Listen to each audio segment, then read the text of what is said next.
বহুজাতিক উৎপাদনকারী প্রতিষ্ঠান ও আমদানিকারকরা চান না কৃষি ও কীটনাশক পণ্য উৎপাদনে স্বয়ংসম্পূর্ণ হোক বাংলাদেশ, যার কারণে শুল্ক অশুল্ক বাধায় উৎপাদন প্রতিকূল পরিবেশ সৃষ্টি করে রাখা হয়েছে, এমন মত সংশ্লিষ্টদের। বুধবার তুলা উন্নয়ন বোর্ডের সভাকক্ষে বাণিজ্য মন্ত্রণালয় ও বাংলাদেশ এগ্রো কেমিক্যাল ম্যানুফ্যাকচারার্স অ্যাসোসিয়েশনের যৌথ আয়োজনে আধুনিক কৃষি বালাইনাশক উদ্ভাবনে গবেষণা ও বিনিয়োগ বৃদ্ধি বিষয়ক সেমিনারে এসব কথা বলেন বক্তারা।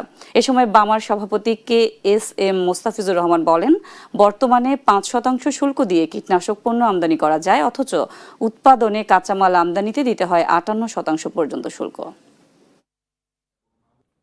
আপনারা মেম্বার কোম্পানি যারা, আপনাদের যারা রেগুলেটরি ডিপার্টমেন্টে যারা ম্যানেজার আছেন, আপনাদের একটা কমিটি আমরা করে দেব, যাতে আপনারা নিজেদের মধ্যে আলাপ আলোচনা করে কোন প্রোডাক্টের উৎপাদনের প্রতিবন্ধকতাটা কোন জায়গায় আছে সেটা আমরা সংশোধন করব।